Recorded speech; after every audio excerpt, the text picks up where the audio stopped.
but I was able to get through it without you guys pausing and causing a commotion, except for near the very end. Yeah. So welcome to Crippled System. If we didn't cause a commotion, what would be the point of the podcast? Well, yeah, it's true as well. But I mean, usually the podcast comes to a crashing halt whenever there's a technical error by Andy, because then you guys suddenly freeze and just stare at whatever technical issue I have. But you guys were holding a very good conversation there about something I wasn't paying attention to because I was trying to fix something. So how would you know if it's a good conversation then? It sounded like it was flowing nicely. Okay. All right. So and you were distracted from my technical issue for that moment. Okay, back to the introduction.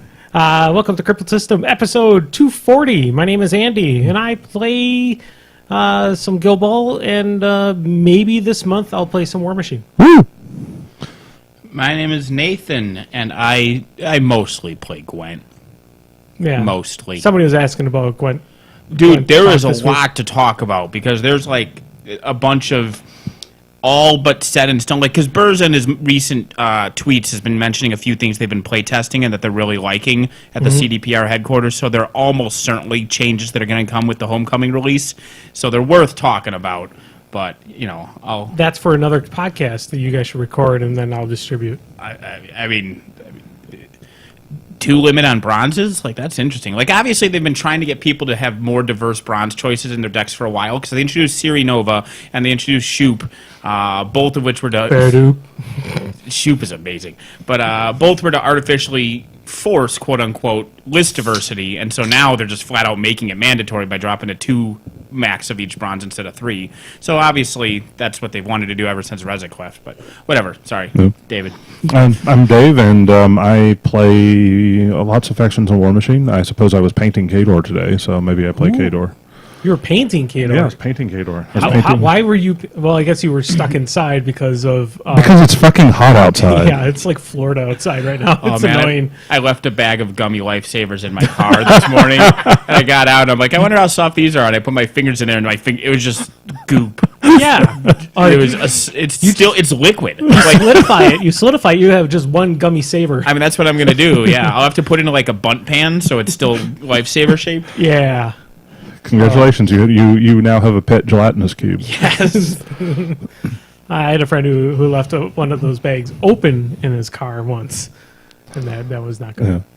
But no, I was looking. I had some time today because my wife decided that for Father's Day I should spend some time doing something I want to do. So she suggested I paint, and I looked at my giant stack of unpainted miniatures, and I said, if I were to paint the Men of War, I know what I'd paint them, so I decided to paint them. So paint what you're the most motivated to paint first, because otherwise. Because I want to paint my Legion and I want to paint my Circle, but I'm still in that crippling paralysis of what is my color scheme going to be, and what is that? Oh, more importantly, what color scheme can I pull off because I'm a terrible painter? Here's what you need to do. This will help you out a lot. Just go down to, or maybe just go online, print yourself out a color wheel, all right, and then grab yourself a set of darts, and then just throw them at the color wheel, and one will be your primary color, and the other one will be the secondary. I mean, I think ultimately it's just going to be some variant of blue because I like blue. Okay. And I'm actually decent at painting blue, and I like the way silver and gold work with blue, so I don't have to worry too much about what color my metallic highlights are going to be. So it's probably just going to be some sort of blue. Okay, that works. Everyone wishes for silver and gold. Yes, Legionnaires in chat says I know that crippling paralysis, and yes, I will spend hours going over searching for insert faction here color schemes on Google and looking at it and saying, oh, I like that one, but I couldn't pull that one off, and maybe I can do that one because I mean, honestly, it's like if you've got an airbrush and decent quality washes, they are a reasonable substitute for skill. Washes work out well. I mean, it's basically the same thing as what people call dipping. Yeah. Where you're using like a min-wax or something like that. But it is something very easy to get done with really quickly. Yeah. But you can actually master that even further. Yeah. You just use that as part of the tool, not the finishing tool. Yeah. Add on a little bit more base coat, add a little more highlights on. Oh yeah, that's my current. My current general strategy for doing stuff, especially on the War Machine side, and it doesn't work quite as well on Hordes because of the organic stuff, but I do a black base coat, and then I airbrush a medium-sized coat of a darker color, and then airbrush a light color, a lighter shade of the main shade, but do it kind of semi-zenithal so that I only hit it from an angle at the top, so the underside still has shadows of the darker color. Sure. And then I wash the whole thing, and then I go back with the airbrush and do highlights at the exposed points, and then often do a more thorough wash at places that still need to be dark. And doing that together gets me a nice looking base coat, and I'm really happy with the quality of my like monochrome base coat on stuff. I'm just terrible at finishing stuff. Sure. See, I just put like 3 or 4 colors on there and then dip them in min wax. Yeah. Yeah. That works for me. And that's what I'm going to do for my Mansions of Madness. I'm going to paint all those guys. I ordered clear bases to put them on instead of those giant black shitty bases they come with. Yeah, I ended up magnetizing all of Brian, so he's able to swap out the cards underneath the monsters, and then put on. I can custom cut you. I can We custom always cut you. could. It just. The bases they come with, you put the cards in there and then you just... Yeah, I don't remember. the magnet might hold them on better. They fall out of they don't stay in those slots very well. Yeah, I magnetized all of his basically like a basic base to use for like the large ones for the mini instead ones. of the giant bases they come with? Or No, they come with the normal bases, Yeah. but I mean, instead of using like 13, 14 Yeah. different bases, you'd have only the set of larges, mediums, and smalls, and then they would just be magnetized, so you could just swap out. just the quicker base. than... Yeah. It made it easier to store, I think, too. Right. I don't remember. I mean, because in specifically. theory you could always do that. It's just that the bases have like a slot and they have like a peg under their foot, but they're not, because the plastic is so soft, they don't just like snap in and stay secure. So you have to glue them in or magnetize them. So I get what you're saying. I can cut you clear plastic bases if you want. Too late. I already ordered them from Whitco through Pegasus. Through Pegasus, good job. No. I was annoyed when I went to Pegasus on Friday, Nathan. I think. Yeah. Yeah, because I had picked up something. Maybe it was Thursday or Friday. It was one of those 2 days. I had picked up something, and I went to go throw something away, and I couldn't throw it away because you had filled the trash right before me. With I all of your told them. mansions and I things. told them. I said, this is full. This is so full that the lid is sitting on top of my stuff because my stuff is above the top of the garbage can. Yeah. I told 3 different people in that store. Yeah, James goes, "Oh, that's just Nathan's stuff." I'm like, "Oh, great. Why didn't you change it?" I told them. So I had mentioned to the guys earlier that I had something to say. Yeah. I don't know if it's appropriate or not, but this This is is Crippled Crippled system. System. But about an hour ago, I had a shit so bad I thought I had to kind of cancel the podcast. Okay. It was. This is Crippled System. Yep. Like I was sitting on the toilet, I go, I think I'm going to have to cancel the podcast. Like I'm not going to be done in an I'm hour. not going to be done. It was definitely one of those slow rolling out of the train tunnel. It was not pretty. But yeah, there you go. Anybody else have some shit stories? No. No. No. Oh, you guys have shit stories. No, I mean, Everything no more hasn't than- always yeah. worked perfectly for you. oh, yeah. I mean, sometimes I got bad poops. All right. Nothing super exciting. I don't have like Dave Attell? Yeah, I think it's Dave Attell, who has the story about like when he pulled a muscle shitting and he had to like crawl to the phone to call an ambulance. No, I could actually walk after mine, so it was fine. But yeah, about an hour ago, I was because Yeah, Dave so Attell. I stopped playing Raymond at 4, and I finally got off the toilet around 5:15. So it was very close for me to have to cancel the podcast. I'm sure everybody wanted to hear about that, but hey, We could have podcasted from your bathroom. we could have. No, Tossed 'cause we still had to a bring- microphone under the under the under the door. I just yell into the vent. Well, happy Father's Day, everybody. Yeah. Sorry.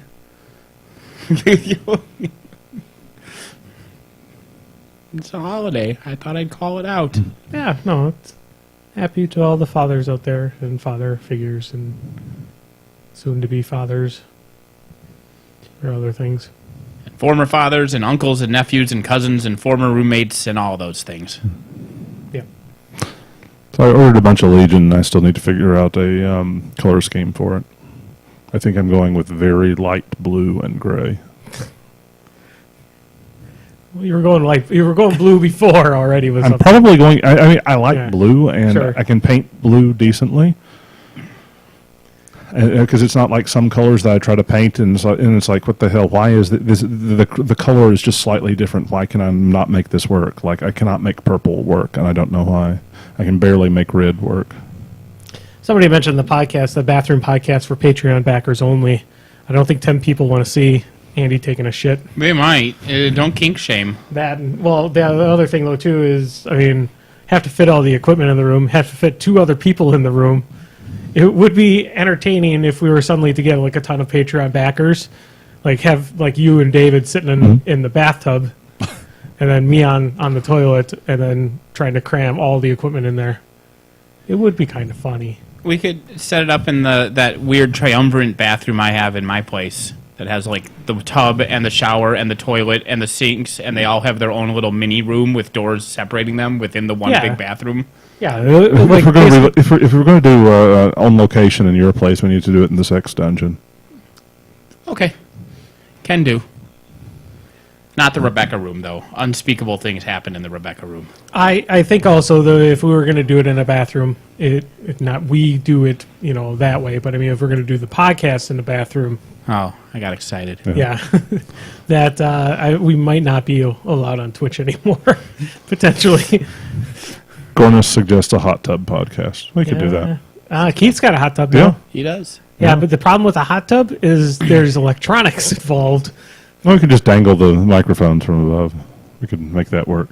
Just get like Boom a mic. boom. Yeah, but if there's there's still going to be steam and everything coming above it.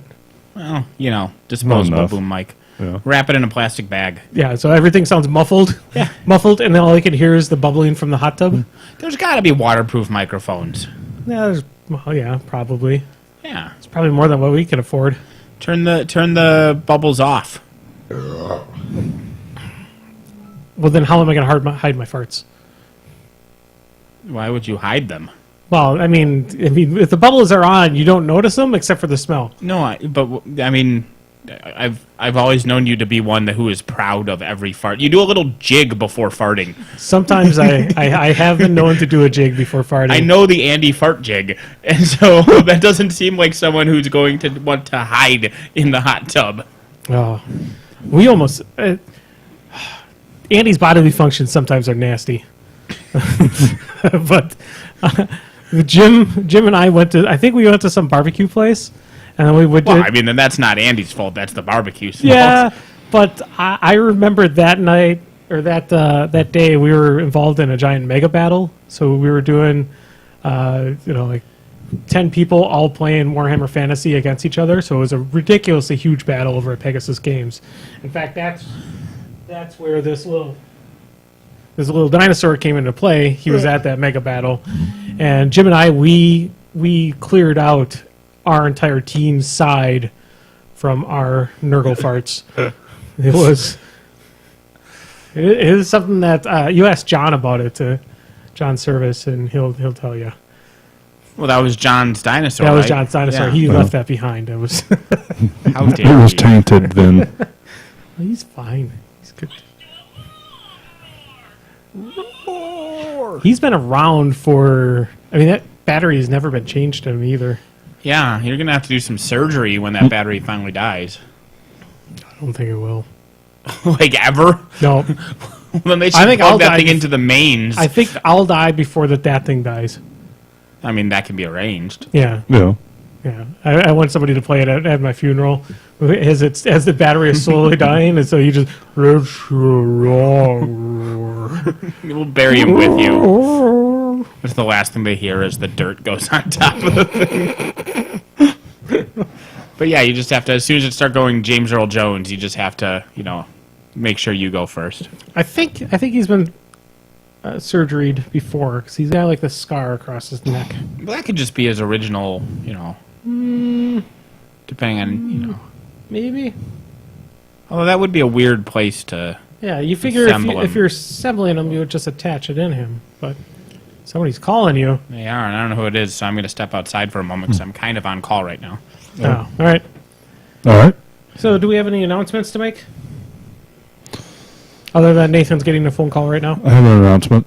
Yep. It's fucking hot outside. Yeah, it sucks in Wisconsin. Yeah. I was supposed to go out on a date, and I ended up canceling because the whole activity agenda was going to be going out to see bands and stuff outside, and I don't think that this. Yeah, no, that's not a good idea. We'll make it another day if we can. Yeah, that was because I had 2 birthday parties, both that were outdoor yesterday, and was just completely exhausted after that. And so today I was taking the kids out to lunch and then going to go to a park, and then it's like I got in the car after lunch and I was like, no, we're going home. But we could stay in the shade. No, we're going home. Shade didn't really matter today. I mowed half the lawn today because our wonderful lawnmower doesn't keep a charge for longer than that. We have an electric lawnmower. Me too, yeah. And it's not fun. I don't like it. Hey, Monday night, I'm probably going to go out and buy a new lawnmower. You saw the hill between my house and the... Yeah, I have to mow that. Yeah. That ain't fun. Yeah. Is your electric lawnmower got assistance for... Yeah, it can't climb that hill. Like, it legit can't. Mm. Hey, Garner says it's going to be 100 here in Pennsylvania. I'm ready for winter again, or he's ready for winter again. I am too. Where in Pennsylvania, Garner? Because I'm going to be in Philadelphia next week. Yeah, no, last summer was amazing. Last summer was awesome. 70s all the time. Yeah. And I'm supposedly after tonight, it's supposed to get back down to normalized temperatures for the rest of the week. Great. Yeah, it's supposed to be thunderstorms and that. I love the weather in Madison. I love the weather here. I may be in the minority here because I don't mind the winters here, and the summers are usually nice and mild, and I appreciate that. You can always put on clothes. Yes. That's my belief. Yeah. You can always put on clothes. Like, if we didn't have AC in here, this would suck. If you didn't have AC here, I would have already called in. Yeah. No. My issue with the winters is that they're not cold enough anymore. Or at least not snowy enough. Yeah, no, I see that. I need, come like December 1st, I need a foot of snow. Just bam. Overnight. And I need that shit to stay for 4 months. Or 1st of December. Did I say June? No, I said the 1st of December. But yeah, 1st of June, yes. To stay at least for 3 months. All of December, all of January, all of February. I need 3 solid months of a foot of snow. And everywhere except the road. So basically, if you look out your window right now, anywhere you see grass, I want a foot of goddamn snow. And anywhere you see concrete, I want 0 snow. And I want that for 3 months. And I want the lakes to be solid ice, except for the fish underneath. And I want to sled, and I want to ski, and I want goddamn snow angels. And I can't do that because we just get slush and dirt. I was going to say, we haven't had a foot of snow on the ground in like 3 years. We did for... We'll have it for like 2 days every once in a while. We'll have a storm, and then it goes away because it's 60 the next day. Yeah, I should say we haven't had more than a foot of snow on the ground, and I think I've lived here for 4 years, and I think we had that for more than a week once in that time. Except for, you were talking about wherever it's green, except for my neighbor's lawn, who they cut it, like, every single time they cut it way too short, and so it's basically all going to die. Yeah, no, the grass needs to have grass. Like, your lawn shouldn't be a putting green. Yeah, mine's probably too short. That's probably why the lawnmower doesn't get through the entire lawn. Maybe. I know my neighbor's is way too short. It looks like shit. And the person doesn't know how to cut. Like, you could see, like, last time you were here, you saw, like, there was, like, a big chunk out of one side of it. It wasn't even, like, a straight line up the middle. here it's almost the same thing, and it's like cutting into our part of the lawn too. So, yeah, our neighbor needs to learn how to cut their lawn. You walk forward. Yeah. Like, Well, I there you think she was doing the. So normally when you do a lawn, you do long ways, long lines, then you turn long ways. I think she was doing short all the way down. and she overshot one time. Yeah. I actually kind of do a spiral sometimes. Yeah, I used to do the spiral. I decided that was one of the more efficient ways to do it. Because growing up in Kentucky, it was as a teenager, it was my job to mow the lawn, and my mother always said she was impressed at how quickly I got it done because I fucking hated doing it because it involved doing something outside in a Kentucky summer. My parents always made me do the lawn as well, but I always got annoyed because if I can't see where the fuck I just mowed, it doesn't need to be mowed. Yeah. And my parents were always like every week and a half or every 2 weeks or so, it'd be like, go mow the lawn. I'm like, I can't tell where the fuck I just mowed. Yeah. It doesn't need to be done. And then I would be mumbling That's that how I am about vacuuming. the entire time of mowing, which I didn't realize. I always thought that lawnmower Was louder. was louder than me. Nope. I would hit like some kind of weird bump in that. The blade would do something weird. I'm like, fuck you. And then, I wove a tapestry of obscenity. that hung over Lake Michigan to this day. That was me mowing the lawn. Was the dad in the Christmas Story in the basement dealing with the furnace, and I was only like 13. So, yeah. Oh man, I love that actor. He was great in Kolchak as well, the Night Stalker. Darren McGavin, the dad from Christmas Story. Oh yes. He was the star in Kolchak, the Night Strangler, the film, and then the spin-off series Kolchak, the Night Stalker.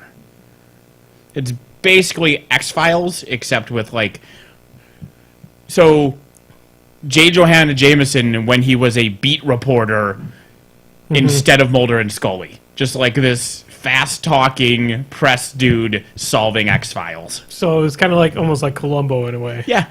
Yeah, Columbo if he was a reporter, and if instead of murderers it was ghosts and mummies and shit. Okay. It's only one season. I think there's only like a dozen or 20 episodes. I assume that this is in the early 80s? Maybe late 70s, actually. Okay. But it is the direct, Chris Carter, the creator of X-Files, watched it as a kid, and he said, he's public that X-Files is just a rip-off of that show because he loved it as a kid. So when he was old enough to make his own TV show, he just remade Night Stalker. That's cool. I mean, that's basically what the brothers that do Stranger Things did. Yeah. They took on the inspiration of all their childhood favorites. And that's why I think that's why we attach on to that show so well, is because it's hits all that nostalgic stuff. Yeah, Non-Nuclear Nick is right. It used to be on Netflix. It might still be on Netflix. I'm not sure. I think I still have it on DVD, but good show. Good show. Not my recommendation for the day, but it could be. I do have an announcement, though. This is somewhat obscure. Not even obscure. No, it's not obscure at all. Fuck you if it's obscure. You should know this shit. So, Sad Hill Cemetery. As we all know, the cemetery where the treasure is buried at the end of The Good, the Bad, and the Ugly. Well, I guess where it's buried as of the beginning, but where the ending of the film takes place. Oh. Sad Hill Cemetery, that was shot on location in a cemetery in Spain. It's no longer an in-use cemetery, but it's still there. And so they are... It's not in use, so they all move... Yeah. Well, that's important. That's the important part. I'm not sure. You moved the gravestones, but not the bodies? So anyway, they are... Maybe some of it is still... Maybe they just expanded it for the movie, like it's small. I'm not sure. But it can't be all real cemetery because of what my announcement is, which is that they are trying to clean it up, fix it up, restore it to not being a crumbled shit pile. And so to help raise money, 15 euros gets you a tombstone. Wow. A euro is basically, it's almost equivalent to almost $1. It's about $1.30. Yeah. So you're looking at like $17, $18. You can get yourself a tombstone in the cemetery from The Good, the Bad, and the Ugly. So I'm wondering, number one, how many Arch Stantons are they going to get? How many unknowns are they going to get? How many Bill Carsons are they going to get? And then, I'm for sure buying one tonight for my dad. I'm not sure whether to get one for myself. How neat. I was going to say, because that 15 euro gets you a tombstone could be read in a lot of different ways. Because I was wondering, it's like, does this mean you get to put your name on a tombstone, or do they just send you a tombstone? No. Your name will be on a tombstone in the cemetery. Okay. I'm sure you can't put blood queef. You have to have a name. They probably check them, but and they said space is limited, 3 or 4 words. You can't put War and Peace on there. But fuck yeah, I want a Nathan Hoffman tombstone in Sand Hill Cemetery. Because then I can watch The Good, the Bad, and the Ugly. If I look in the background, I might be able to find it. That's how it works, right? No. It's not like they live stream it every single time they do it. No. I'm pretty sure a lot of actors in that movie are dead. Only 2 of the 3. I'm talking to extras and everything. They're Italian, so all the same. Okay.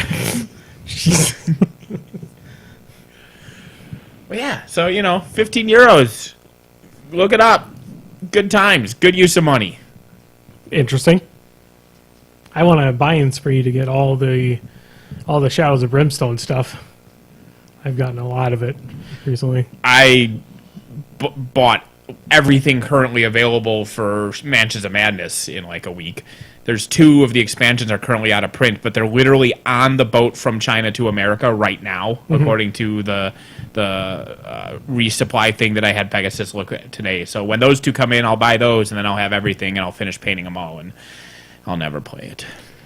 I went to an online store to buy some things for Shadows of Brimstone. And so I went to multiple stores. I went through Discount Games, with Jay. I went to Miniature Market. I went to a third-party one. And I'll leave the third-party nameless. But I coordinated to make sure that I got the best deal out of each store, and then also made sure that I wasn't overlapping any products. Sure. So place the order there, place the order there, place the order at the third-party event one there. Made sure everything was in stock when I did it. I got confirmation notices from 2 of the companies already, and then I got shipping notices from 2 of the companies already. It was the next day. I'm like, awesome. So I went and looked at the third company. The third company had it said awaiting fulfillment. I'm like, what the fuck does this mean? I looked in the cart, and one of the things was out of stock. I'm like, what the fuck? So then I'm just kind of annoyed at it. It's getting later in the day, so I check it again on Saturday, and another one of the items is just out of stock. I'm like, what the fuck? How are you presenting something for sale on the site if you're just letting it go out of stock? So then I sent them an email that said... I like that while they were waiting on your order because one item was out of stock, they sold another item from your order to somebody else. Correct. So then I sent them a feedback email. I said I would like to cancel this thing. So I went double check to see if I can get those items through Amazon or something like that. I'm not going to get a good discount on it, but I needed those 3 items. And sent them an email saying I'd like to cancel this. I'd like a full refund. And today I got a shipping notification from that company. I'm like, what the fuck? Your systems be shit. Well, turns out most software is terrible. Yeah, but I mean... That's my professional opinion, by the way. I don't know. Some places seem to do well with being able to keep something working with their inventory. Some places being the keyword. Some places, I guess. I know that Steamforged was having a big issue. They had the big holiday sale, and they managed 3 different storefronts online. And for some odd reason, the U.S. storefront was showing an item that was out of print, and it was the only item that anybody ever wanted through them there.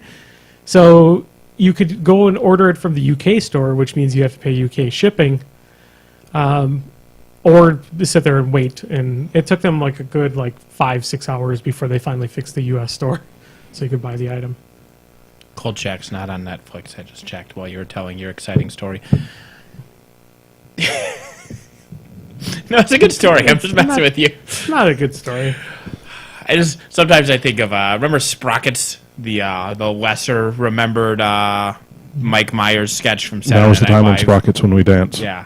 Yeah. Why isn't that a movie? They actually repeatedly almost made it into a movie. I would have watched that more than some of the other ones. Besides Wayne's World, which is fucking awesome. And Wayne's World 2 is super good, too. It's one of the rare super successful sequels. Successful as in good, not successful as in monetarily. There's a lot of monetarily successful sequels that fucking shouldn't be. But, in one of his interviews, somebody's talking, he just goes, "Your story has grown tiresome." And I just want to say that so often to people, just in that effeminate German accent. Your story has grown tiresome. I miss Mike Myers. Being funny. Yeah, he's more funny than Sandler. We talked about Sandler last week. Sandler early stuff really good. Mike Myers just he basically made like one really, really bad movie and then disappeared off the face of the earth. Man, I think he made more than one really bad movie, but I think other people disagree. Yeah, I think. So Love Guru is obviously the one you're talking about. Yes. Yeah. Live action Cat in the Hat. Holy Christ. Oh, I didn't watch that at all. Yeah, so. good. Also, I believe there is one decent Austin Powers film and then 2 blights upon humanity. No, I like all 3 of them. Oh. I especially love the third one with Tom Cruise playing. There's a couple good jokes in the second and third ones, but so the second one is 90% jokes from the first one just being done again. Yeah. Like Zip It and Shush are the same thing, and there's a difference between a callback or a running gag and just doing the same thing again. Sure. And one of those isn't entertaining, and the other 10% of it is just really unfunny feces jokes from Fat Bastard. Yeah, that's true. I didn't mind second one. Third one was a little annoying with Goldmember. Goldmember was he was tiresome after a while. This third one's almost worth it just for Michael Caine's. There's 2 people that I can't stand: bigots and the Dutch. I don't think it's bigots. I said it's like people with prejudices or whatever, but it's just that and the Dutch.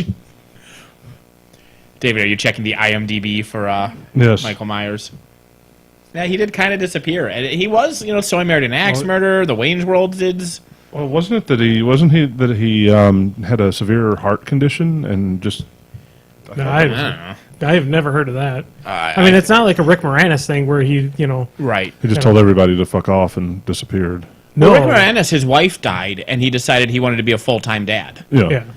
So that's, he didn't disappear. Everybody knew where he was. Yeah, he was raising his 2 kids. I didn't mean to make it sound like it was a bad thing, but Rick Moranis did, I didn't mean to say that he just got pissed off at everybody and vanished from Earth. That he just stopped making movies because he wanted to do other things. He did the occasional voice work, that he could probably do literally over the phone. It was Dana Carvey I was thinking of that had the heart condition. Yeah, and just Dana Carvey stopped. legit almost died. Yeah. Oh, really? I did not know that. Yeah. Well, I would too. If I guess made Mike that movie. Myers still does Shrek stuff. Yeah. I don't consider them like his. Okay. movies, Then I he guess. had a bit part in Inglourious Bastards the year after Love Guru, and He's in Glorious Bastards. yeah, the scene where the British spy who holds up 3 fingers wrong. Yeah. When he's getting the assignment from Churchill. Yeah. There's one other officer in the room who does have a speaking part, and that's Mike Myers. Oh, really? Yeah. I probably noticed. Like, it's it, and I flat probably out don't literally remember it. just Mike Myers. Like, he's not in disguise or anything. It's just Mike Myers doing his Scottish accent as a Sure. yeah. Austin Powers 4, rumored. He's in Bohemian Rhapsody for some reason. Man, that movie's gonna suck. No. I mean, the movie may or may not be terrible, but Inaccurate. Yeah. But if they're doing a biopic of Freddie Mercury and the Freddie Mercury is straight, there's a problem. Yeah. Well, I mean, he was. He just went away. He went down both tunnels. So I mean, he was. But yeah, it's a weird gap here because he was doing all kinds of stuff. Like, we're looking at like several films like per when he was movie. doing Shrek and that, he was Right. doing a ton Right. of Yeah. films. So 2003, he did Cat in the Hat in 2003, and then Shrek 2 came out in 2004, then Shrek 3 in 2007, then Love Guru in 2008, and then that's about it. Yeah. Like, so it was really, if you ignore the Shreks, it was Cat in the Hat and Love Guru were back-to-back films with a 5-year gap, and they were both terrible, and that killed him. Didn't the Love Guru kind of just kill his career? I mean, good. But I think it was his attempt to try to have like something similar to Austin Powers, where they can build on and continue on for there. Except for it was just not good. So, like, I do miss Mike Myers at his height. Like, he was really talented, and I like a lot of those films. But I will say, anyone who made The Love Guru deserved to have their career die. He is coming back. I forgot. Mike Myers is coming back. In the new Halloween movie. In the new Halloween movie. New Halloween, is coming back, so, Mike Myers. Get it. You get it? Because they have the same name. Penis. What? Because I thought I heard you say vagina. He hosted the Gong Show last year? What? Oh, that might have been good. Was he like a judge? Well, if there was a host. Mike Myers.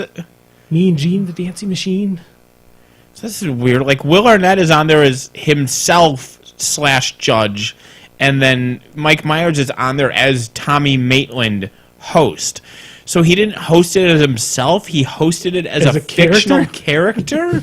The fuck? That's interesting. Yeah. Okay, bye. Speaking of that, kind of. So I saw what might be the worst show ever. Let's see if we're all in agreement here. It's like a daytime game show. I think it's called Funny You Should Say That. That might be what it's called. So, remember Hollywood Squares? Yeah. Yeah.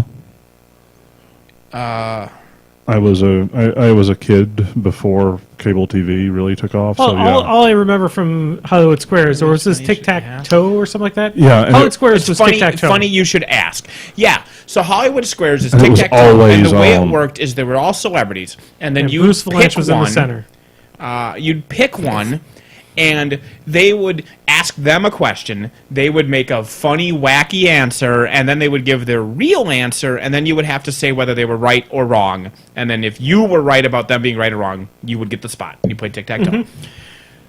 This is literally Hollywood Squares without the squares. So they have 6 celebrities just sitting in, like, lawn furniture on the desk because they're all fat has-beens who don't want to stand up for a half an hour. And then they just go in order down the line and just ask them a question. They do their quippy thing and then their answer, and you say whether they're right or wrong. And if you're right, you get, like, a point. So they just ripped off Hollywood Squares entirely and then just took out the one thing that made it unique or interesting. Yeah. Is Bruce Valanche on it, though? No, but Louis Anderson is. Oh, but Louis Anderson isn't. He's a national treasure. Yeah, and his brother was wanted by the FBI. Was he? I was going to say, That was in one of those that show. Oh, that that, you liked. yep. I don't know. I mean, Nathan did say it was populated by fat has-been, so Louis Anderson probably should be the first person that comes to mind. No, Yeah. he's not a has-been, though. So I mean, Well, he never was. He never was. I one. do have a soft spot in my heart for some of these people, but you have Louis Anderson, you have Jackie Harry, you have John Lovitz, you have Caroline Ray, I like Bill John Engvall, Sherry Shepard, Tom Arnold, Yeah, Howie buddy. Mandel, Yeah, buddy. yeah, Gabriel Iglesias, Yeah, buddy. Cheryl Hines, Tim Meadows, Yeah. Vivica A. Fox, Yeah. Tommy Davidson. So is this what happened after the Celebrity Apprentice went off the air? Oh my God, Jimmy J.J. Walker, fucking Jimmy J.J. Walker. Who? Exactly. Dynamite from, yeah. Fucking Good Times, man. He's done nothing for 45 years. What to say? Is he 80 now? Cedric the Entertainer, Dave Coulier, Pauly Shore. Last time I saw him, he was on a couch. Pauly Shore. Not Pauly Shore, though. Dave Coulier. Yeah. And Harlan Williams. Good old Harlan Williams. Harlan Williams. I loved yes, he's- Butternuts. Yeah. He's the one who drank pee. I like Harlan Williams. This is Kind of just- ashamed of that, but... He's also somebody who's kind of disappeared a lot as well, too. But to disappear, you have to have been visible in the first place. Oh, So basically, it seemed just, like he was making a small mediocre rise and then disappeared. Looking at his IMDb, he does a shitload of stuff. It's just all voice work now.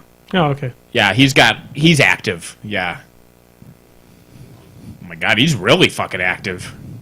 Also, it might still be on Netflix. Harlan Williams did one of the ballsiest things I've ever seen. He has a Netflix special, which is him doing a stand-up special, like Netflix does, in the middle of the desert to no audience.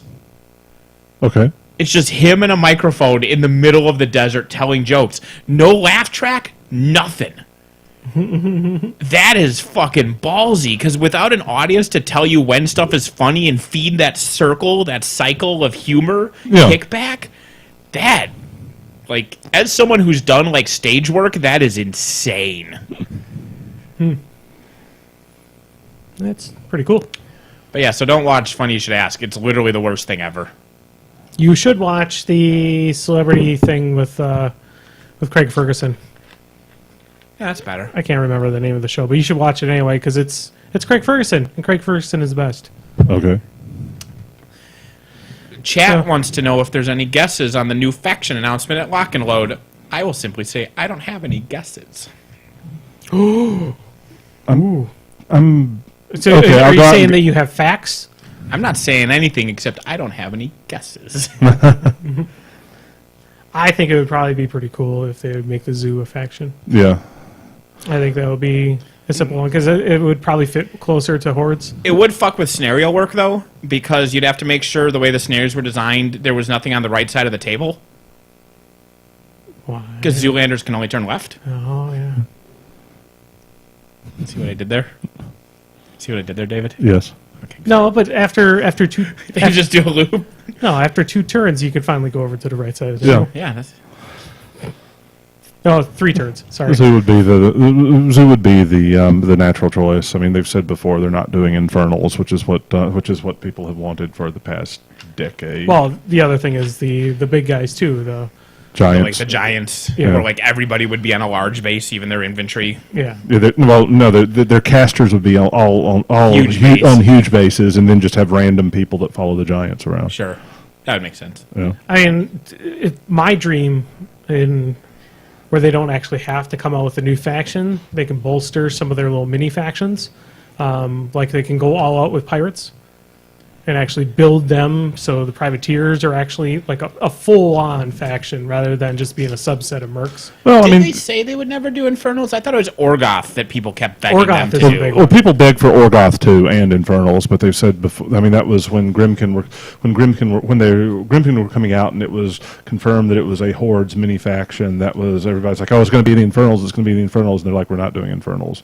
And They weren't. Yeah, my recollection is that they said that they weren't. They had no plans to ever do Infernals. Not that they just weren't doing Infernals then.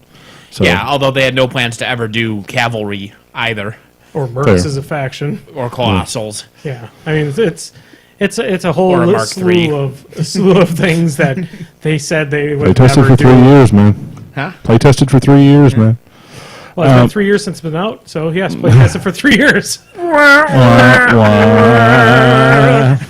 That was my only dig at today. But no, I want them. Take that, privateer press. I really would like them to fluff out. I mean, like I said, privateers, but the main one I love them to do is Cephalix. Well, to a certain point, that's kind of what the since the CID cycle started, that's kind of what they've been doing, is because every CID cycle isn't necessarily it's not about a faction, it's about a theme, and they're supposed to be doing living pirates at some point in the future. So, it's kind of that people are saying, oh, there are going to be too many. There are going to be too many factions because they add these mini factions. But I mean, effectively, all these mini factions is just 2 themes. Yeah, And everything is, and that right now, sort of the way it's set up is the important thing is themes, and the only thing a faction means is what themes you can pair with other themes in a tournament list. I will say I don't think it would be Cephalix, just because I feel like they are almost certainly going to announce a Hordes faction. Yeah, it's been They'll confirmed. go back and forth, Correct, back and correct. forth. As far as I know, it's without been being confirmed. yeah. It just seems logical that they would. I just would really like it. I mean, it doesn't seem like there would be really that much work to really put into building Cephalix up as a faction like Crucible Guard in Yeah. that regards, where you only need maybe 3 more casters for them, maybe a medium base infantry, maybe a monstrosity, gargantuan. I mean, realistically, you add one more Cephalix caster, and you add a second theme and a handful of SKUs to support that. It goes a long way. I think you'd want at least 2 more casters. I You think you want need to 4. have Yeah. Because then your 4 or 5. champs list can be 3 of the 4. I mean, and even 5. I'm just saying like bare minimum. I think you need at least 4 casters. I think they need options other than what they have out there right now. Because right now it's all really just kind of melee based infantry, and this day and age of War Machine, I mean, like, Exelon ruled for a long time at the very, very beginning of Mark III, but that was really before people started going nuts on shooting, and they could be shot off the table pretty quickly, even at 70-some troops. Yeah. So that would be my dream. I would love to see like some medium-based infantry that's built up to be, like drudge slaves. I think some kind of shooting would be kind of neat. I don't know. But I think Zoo is going to be the big one. Zoo would make sense. Yeah. The Totem Hunter models, both of them look sexy. Totem Hunter. I got my Pinball Wizard, Pinball Gun Mage, Gunball, Runeball Wizard. Runeball Wizard. That's what it is. It just Yeah. looks like a female gun just mage. a gun mage. That's like the by far the least impressive mini crate model I've seen so I far. don't remember getting the Totem Hunter, but maybe it's just in a box somewhere. The Totem Hunter is cool. The Totem Sure, Huntress. I got it. They show up and I just throw them in my. I'm still unpacking the stuff I already owned, so all the new stuff that shows up. She is actually.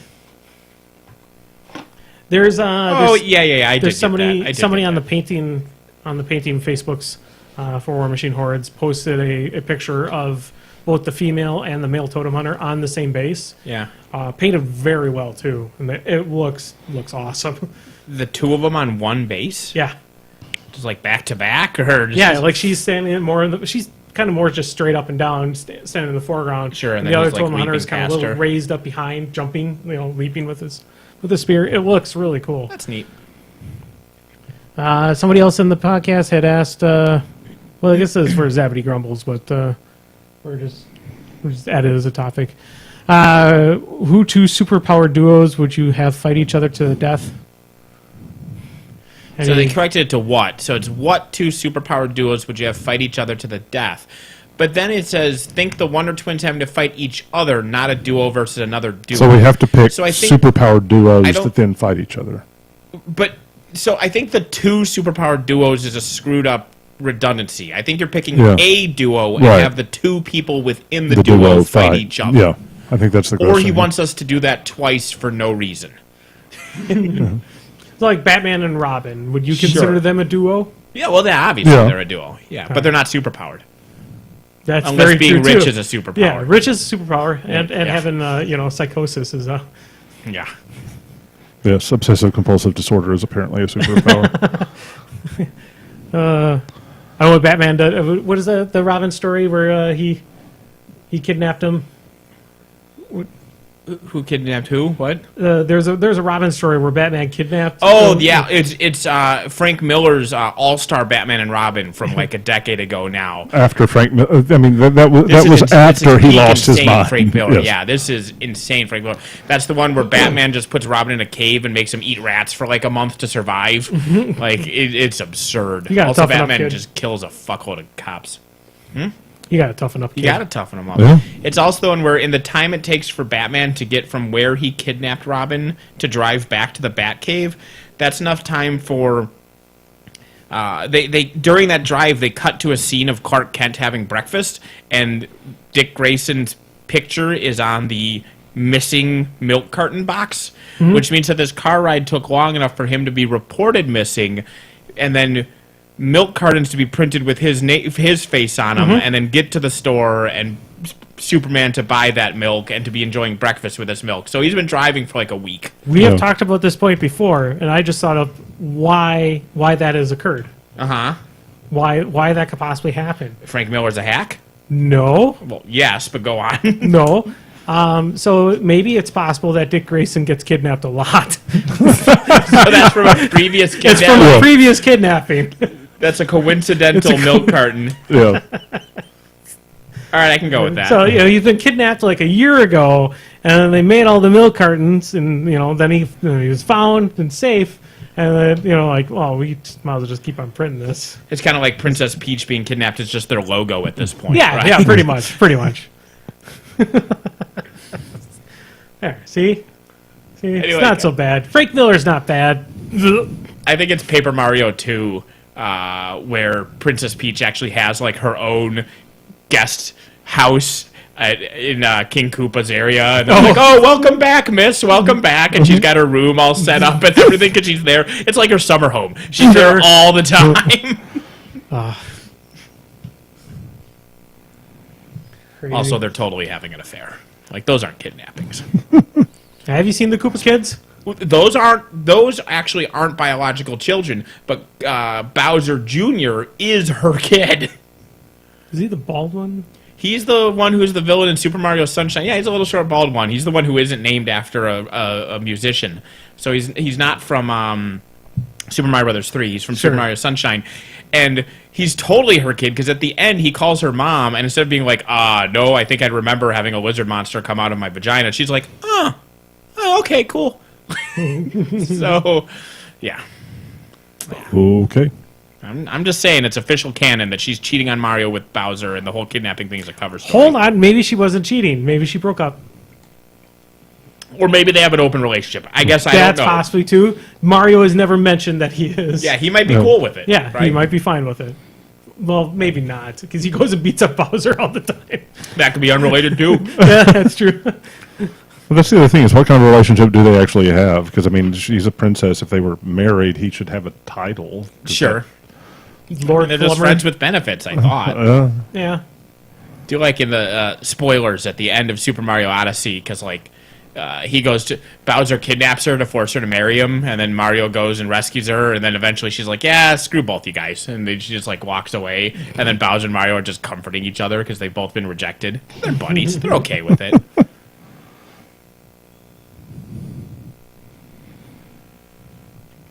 Sorry, I'm trying to. What are you doing? Having more technical We difficulties. didn't even pick anybody.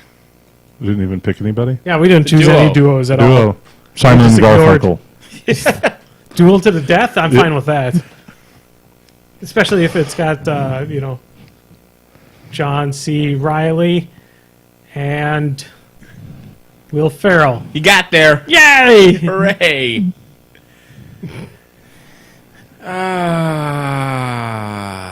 I just don't want people to fight. Why they gotta fight? Well, if it's, also, the other thing is that if it's got to be super-powered duos specifically, there aren't that many of them. I mean, They're Wonder Twins- teams. Wonder and- Twins were technically when they first started, they were only a product of Hanna-Barbera. They were basically this Super Friends thing. Yeah. Yeah. I mean, You have the Wonder Twins, you have Cloak and Dagger.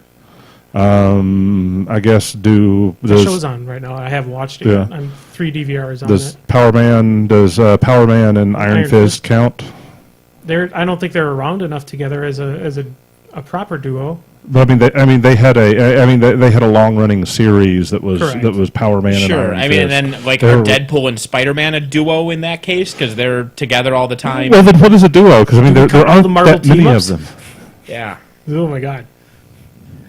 Yeah, I mean, yeah. What is a duo? I mean, man, I'm going with Banjo and Kazooie. they're not superpower though. One's just a Fuck. bear and the other one's a bird. How many bears can play the banjo? Oh, Also, that bird being able to fit in that backpack, it has some like Mr. Fantastic shit going on. I've seen it in a D&D campaign where we had our wizard with an eagle in his backpack. All right, fine. Damn it. After he took a tumble roll to avoid a fireball, they're like, "Hey, where's your eagle?" Because the eagle should have been right around him. And he was like, "No, it was in my backpack." Like, what? Yeah, just keep them there. Just keep an eagle in your... What? Sure. Well, people have like homing pigeons in a little satchel. Well, I mean, that's like a little mini cage on the side there, not a backpack. It's not like Gizmo sitting in the back there with like all pencils and notebooks and that. I think Flying around. that's like my favorite running gag in the Order of the Stick is that everybody always forgets about V's familiar, and somebody reminds me, "Don't you have a familiar?" And it pop appears on his shoulder. No, sure, yeah. So I have a really hard time thinking of duos. Actually, could you consider Firestorm being a duo? He's two people in one. Yeah. So they would have to split and fight. Like, I mean, that's like asking Tyler Durden and the narrator to fight each other to the death, Yeah, that's true. which I guess they kind of did. Yeah. I mean, yeah, I'm actually really. I'm sure we'll probably get like one tweet about us not knowing a duo or one duo that seems obvious. All right, so Simon and Garfunkel it is. I'm going to stick Banjo-Kazooie. I was gonna stick with Batman and Robin. Well, there we go. I mean, Batman wins that. Wait, which Robin? I would say Dick Grayson. You're going Dick Grayson? Yeah. Okay. I think it would be close then too. It depends on how old Robin then too. Right, 'cause is that if it's Nightwing then, If it's or is Nightwing or versus Batman, then could we do? There's like a future Batman, wasn't there? Or I'm thinking of Spider-Man. Luke versus Obi-Wan? They're not really a duo. I mean, they were a master. Han and Chewie would be a duo. Han and Chewie, yeah. Yeah, and they're not Out of super that. powered, unless being a super evolved sloth is a superpower. Yeah. I was planning on going to see this. You want to go see it? Are you working Tuesday? Yeah, I work every day. What I mean, do you work for an evening show at the theater? I don't know. All right, we'll find out that What are after you- the podcast. Are you gonna go see Solo? Yeah, we can go see Solo. Can I see something else instead? No, we'll go see Solo. Hey, I've heard somebody describe it to me, and it's made me interested into seeing it now. They say it's basically like a Fast and Furious in space, where it's Sure. basically just a heist film. Yeah, And it's if you mostly watch it it's just as a heist film, I think it'll probably be better. it's a heist film in the Star Wars universe. Maybe I'll see Solo. I It's got good Incredibles too. Incredibles 2 is also. I mean, that's going to be in theaters forever anyway. I don't think that's not going to be in theaters. I don't think that's a necessary film to see in the theaters either because I don't know. How dare you? I don't know. Cartoons don't. How dare you? Besides, like Speed Racer, you didn't see Speed Racer in the theater. I did not, but I did see The Incredibles in the theater because it's a superhero movie, and those are always amazing in the theater. I think it's a cartoon. I'm fine with it being on my regular TV. I'll still go see it. Yeah, what do we got in the theaters right now? We got Incredibles 2, we got Ocean's 8, No, we have Tag, no, Deadpool 2, which I Yes. already saw, Solo, Hereditariable, no. Superfly. Deadpool 2 was good. Deadpool 2 was good. Yeah, Yeah, but no. I already saw I said yes. Yeah. Yeah, I would Hereditary, actually legitimately go see it Superfly, again. I would see it a third time in the theater. Hotel Artemis. It seems interesting. No, yeah, like of all that Fucking shit. Hereditary is such a piece of shit film. I've seen so many people talk about how fucking scary it is. It's not fucking scary. It's disturbing. There's parts of it that are shocking. It's not scary. It just Some people, disturbing and shocking is a version of scary. Like, because otherwise, what is scary? Just boo moments? I don't know. Like, do you I have mean, to be it depends on surprised? it depends on what you're looking for in a movie. Because I mean, if atmosphere. I think the movie that I saw in the theater that made me legitimately feel that made me squirm in the seat most was Borat, and that's just because that's just because the social awkwardness literally affects me more than body terror or suspense or the tension moments. So I mean, literally, it's like if you wanted to just a moment where I was cringing and dreading what happened next, Borat is the worst movie for me. Like I The feel suit is not black. I feel I need to find like movies that scared me previously. Maybe I'm just done with scary movies, but I don't know. It's a little bit of the atmosphere. Like The Exorcist still gets me. Sure. It still freaks me out. There's just nothing in that movie that freaked me out. There's like shocking things that happened that made me go, "Oh no," and that's about it. It wasn't anything that I went like, "Oh, this is really." Sure. There wasn't a lot of that in that film. I don't know. Maybe it's just life experiences because I mean, so much of this just doesn't affect me anymore now that I a couple of years ago was literally asked to build Skynet, and yeah, it's just not scary anymore because it's like, yeah, this is how reality works these days. Yeah, I mean, like I was scared of Aliens when that first came out. You see, that's but that's more jump scares in that regard. Yeah, but Fire in the sky when they put that needle into his eye. Ugh.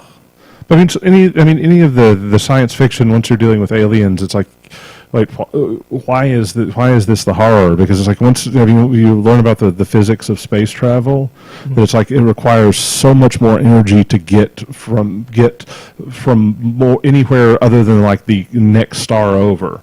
It takes so much more energy to get there than it does to say destroy Earth. That if the aliens show up, they're not going to. We're not going to be afraid of one of them hiding and jumping out of a closet door and eating you.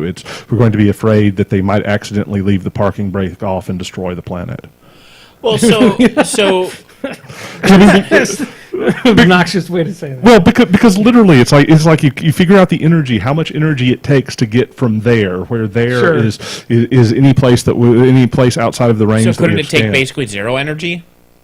Like the thing is, there's not friction in space. Like if I threw a ping pong ball, it would eventually get to a different solar system with no more energy usage than my throw. Yeah, in millions of years. Correct. Yeah, I mean, I'm assuming they get there. I'm assuming for the energy calculation, they get there in a reasonable amount of time. Sure, but then what's reasonable? I mean, so you're making three assumptions. One, that they care about reasonable length of time. Like if they're okay cryosleeping for 1 million years. Yeah. There's thing one. Thing two, obviously, they could have access to different energy sources where the energy isn't the same as we understand it. And thing three, they could travel not through direct path. Like, if there is some folding or warping or whatever, which obviously currently is like, man, that's sci-fi, but, I mean... Well, no, that's they could not take the direct path. That's like, known. It is known that it's possible theoretically. But still, the energy required to do that is still ridiculous. Through the ways that we can theorize doing it. I mean, it is theoretically possible that you could shortcut space in a method we don't know of with less energy than we think. And if that happened, that would be the discovery of the warp drive, right? Yeah. Or more importantly, like I said, if they're just okay with being cryosleep for 1 million years, that's the more reasonable thing. They're not going to fly from, Alpha Centauri to here and back. Yeah. And, just as a round trip. It's like, I don't remember if I've talked to this about this on the podcast before, but Harry Turtledove, does a lot of alternate history books. And one of my favorite series he did were these aliens that they came... they're invader style. They're like Independence Day shitheads. And they flew to Earth, and they saw, it was like medieval times. And they saw feudal technology, and they're like, fuck yeah, we got this shit. Because they had, Civil War technology. Apart from space travel. Yeah. Their guns were, Civil War muskets, but they had space travel. That's all they had going. But they're like, we can fuck those guys up. We'll be back. So they flew back, reported, these assholes are just using pointy metal things. They're losers. Let's go kick their asses. And they flew back, and they got here now. When we have, missiles and tanks and everything, and they're just like, fuck. But they spent all their resources going there and back, so they are pot committed. They have to invade Earth with their muskets and try to beat us. It is actually a really cool series. No, but the other way to look at it is that we have enough energy stored now to destroy all life on Earth. Well, sure. I mean, I do. Who doesn't? So it is just the way physics works. It is extremely unlikely that if a visitor shows up from another star system, that they will not have the ability to trivially destroy all life on Earth. Well, sure, but if I drive, I have enough fuel in my car to burn Andy's house down, but that doesn't mean that I'm going to. That doesn't mean that's my motivation. Just because it's available to. Oh, right. No. That's not what you're going to tell the judge. Yeah. Right. No, but I'm saying maybe Predator is the model here. Is that if they wanted to, they could just fuck everything up, but they hunt us for sport. Sure. Maybe that's. Have you seen the new movie? No. Have you seen the new trailer? They're interbreeding. No, but I mean the I didn't see that in the trailer. No, they mentioned that they're splicing with humans and shit. They're trying to make a ultimate predator of some sort. Or an ultimate prey. I don't know. It's just fucking stupid. Hey. not counting the AVPs, just looking at the 3 main series films, there has never been a bad Predator movie.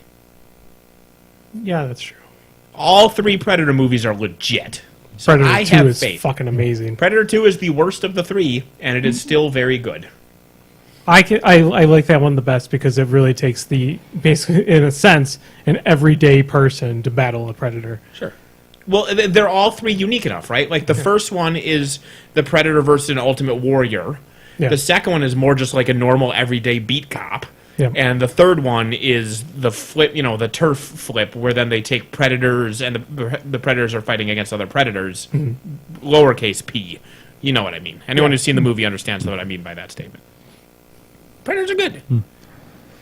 I've the trailer that it's out. I mean, sure, there'll be another trailer that I'll see that might change my mind on it, but right now, it's not very good. If we're talking about movies that you guys were talking about Aliens. Sorry, I'm Yeah. changing it over to Aliens. And just so much of the science fiction.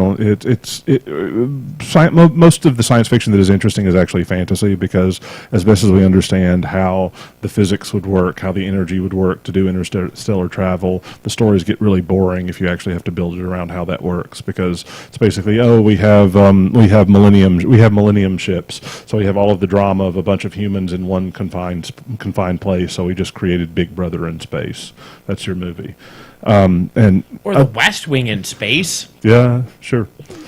And otherwise, any space is a confined space if you're thinking big enough. yeah. I mean, so that's like saying the universe is Big Brother just because we can't leave it. Fair enough, but I mean, most of the time you're talking about you could have a Millennium ship large enough that doesn't matter. But I mean, still, is Earth anything but a Millennium ship that we didn't build? Yeah. So Millennium Ship, what is that term for that? Is just one that can travel for It's like this is your home now for generations. generations. Yeah. Okay. You build a ship. You send it to another star system. It is going to take longer to get there. It's called a Millennium ship because you say, it'll take 1,000 years to get there. Your great grandchildren will get to colonize a planet. Did you ever play the Phantasy Star games? Yeah, I did. They were on a Millennium ship. Hey, man, it's basically if the Mayflower took 1,000 years to get across the ocean. Sure. That's all it is. That's like the ship in The Expanse. Sure. The Mormon ship. Yeah.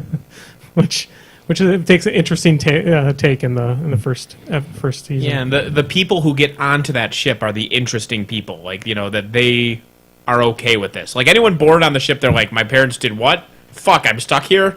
Fuck. But the people who choose to know that they're going to spend the rest of their life on that ship.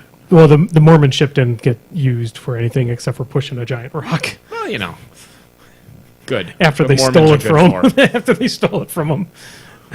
Also, I'm sure they were using it for something else. Yeah, but it was an interesting buildup of the Mormon ship, and they're going to gather all the Mormons up, put them on that ship, and then just send it off.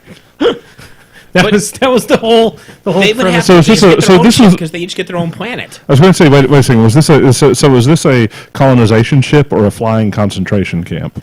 No, it was a colonization ship. It was built by the Mormons, so it was not. Oh, you made it sound like it was other people that put all the Mormons in the ship. It wasn't. We're gonna have a couple. Get out of here, Mormons! Ship them out. No, it was. Take your magic underpants with you. It was part of the Expanse. We could finally look inside your churches, you dicks. Freaking A! Jim came over yesterday. We started watching The Expanse. I have like 9 of them recorded. There's only like 3 left in the season, and we watched about 6 to 7 hours worth of The Expanse. It's a good show. That show is fucking amazing. So good. So I don't really have anything else. Are you guys? New season of Diablo. Yeah, that just started. It's double loot goblins. Yes, the season of greed. How long has Diablo 3 been out? Like a decade now. Yeah. It's been out for a while. Not a decade.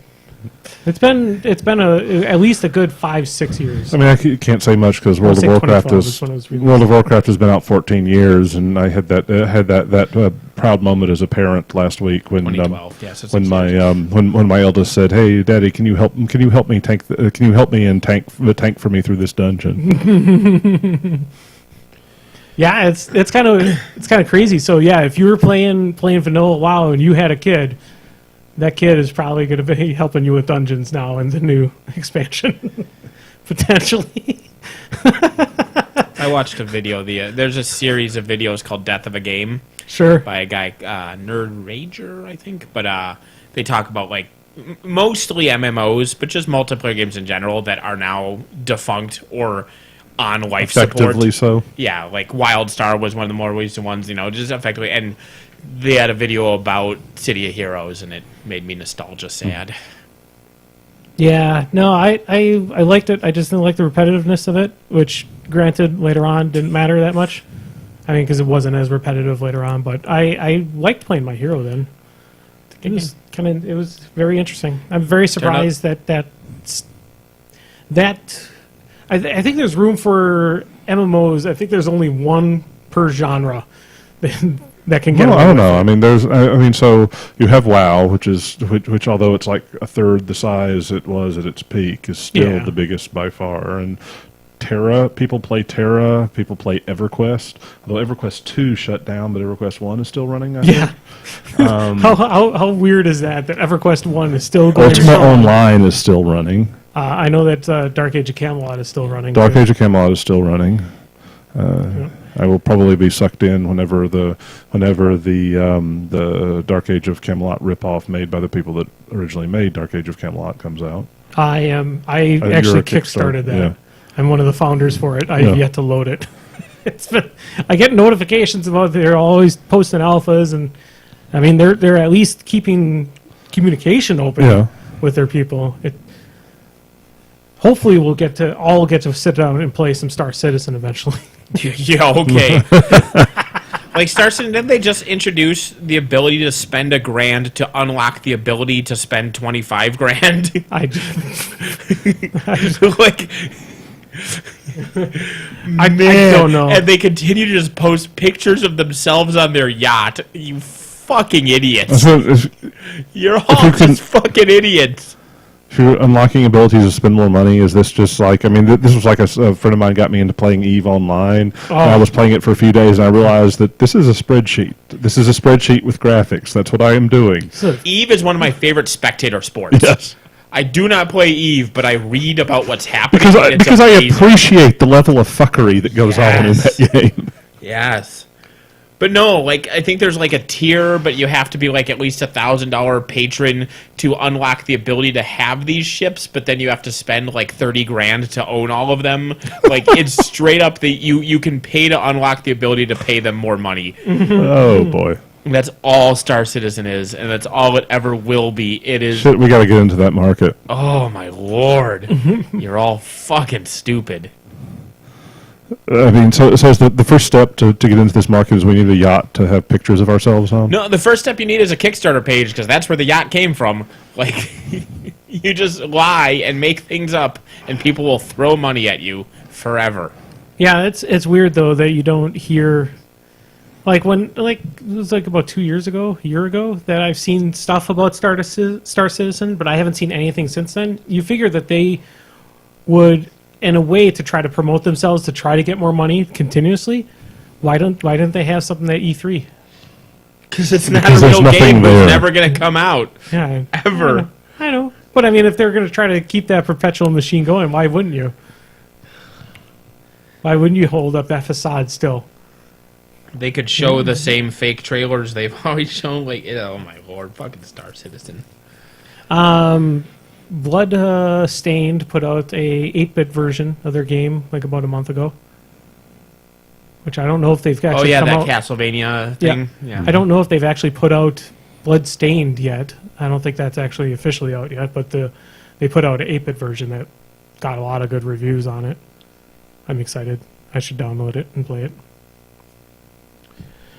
But I don't have any other announcements. I don't have anything else. If you guys have anything else. No.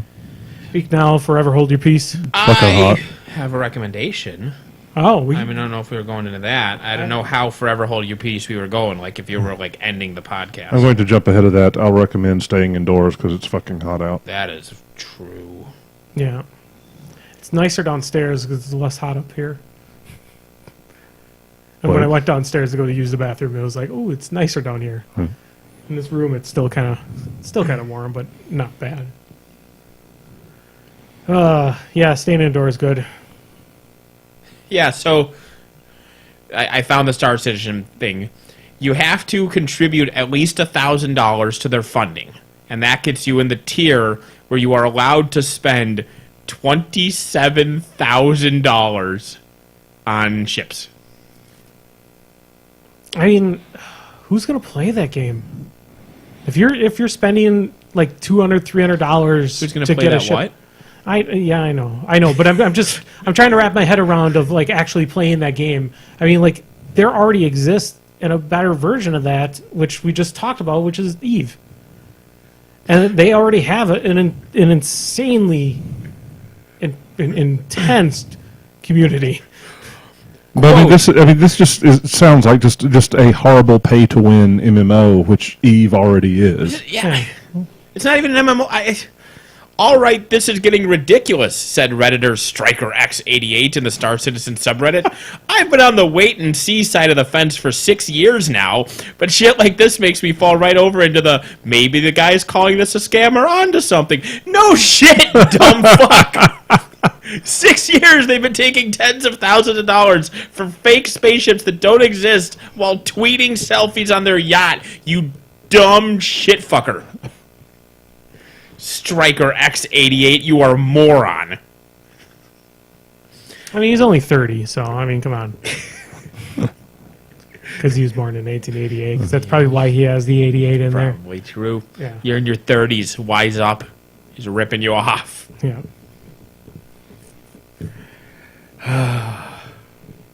In a statement to Polygon, Star Citizen developer Cloud Imperium Games, funny, said it created the Legatus pack in response to requests from a hardcore segment of the community. That includes people who lead guilds and others who... There are no guilds! There is no game! These people have fucking guilds for a game that doesn't exist!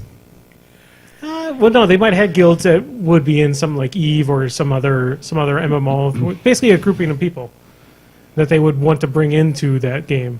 There's a giant group of people that when we played Warhammer Online, they were in a bunch of other MMOs and that. And when they came into Warhammer Online, we joined them and found out that they were just basically a community. Well, I mean, these communities. This has happened since EverQuest. I mean, that was because back on when I was on the Lum the Mad forums, when people had very opinionated takes on the MMO genre, the term was Robot Jesus Online. That there was always going to be a Robot Jesus Online coming next year, and there were always people obsessed with it and going overboard and telling people how inferior they were because their Robot Jesus Online wasn't as good as the one that they were going after. Oh, it's just, for the MMOs, yeah. Yeah, that's the genre attracts stuff like that.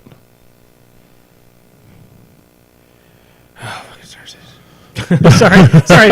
You were probably going fine with your life for the last couple of weeks or so. Nobody have ever mentioned Star Citizen at all, and now I sent you down that robot No, I rabbit follow hole. Star Citizen intimately.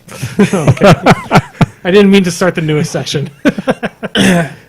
Hey, do you like code names? Sure. No, I don't. We all do. No. Never play it again. It's a garbage shit game that you can burn every copy of because I've discovered a game that came out last year called Decrypto, and it is a strictly better version of Codenames. It's amazing. It's awesome. It's great. You should play it always, forever, at every party, forever. Go buy Decrypto. You can get that from your local game store? I did buy it from my local game store. I was asking you. So you can could get tell that them. from your local game store. It was only $19.99 at my local game store. That's cheaper than seeing Solo and getting popcorn and soda. And I know which one of those I'm going to enjoy more. Spoiler: it was buying Decrypto. And not even the playing, just the purchasing it, I enjoyed. He's by himself, so his name's Solo. Fuck you.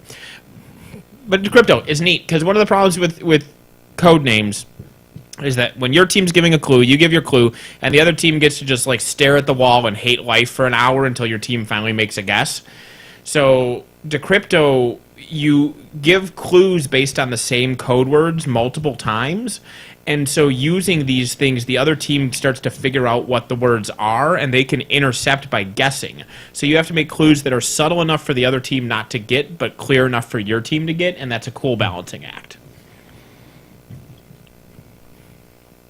That's a good hand gesture. I appreciate My it. my hand gesture was I was about to say something. I realized it had nothing to do with what you're saying. It was talking about I was going to go into my hatred of hourglasses. That's fine. You can go to your hatred of hourglasses. Decrypto comes with an hourglass. So That's what I fine. expected. I thought it was going to have an hourglass to it. But It bothers me that hourglass is a minute long. Okay, but let's say if, you flip it over and you get about halfway done, but then you actually finish your turn, you still have to wait for that fucking 30 seconds for it to go.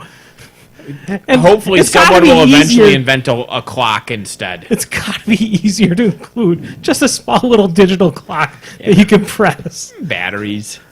I You're not wrong. You're not wrong.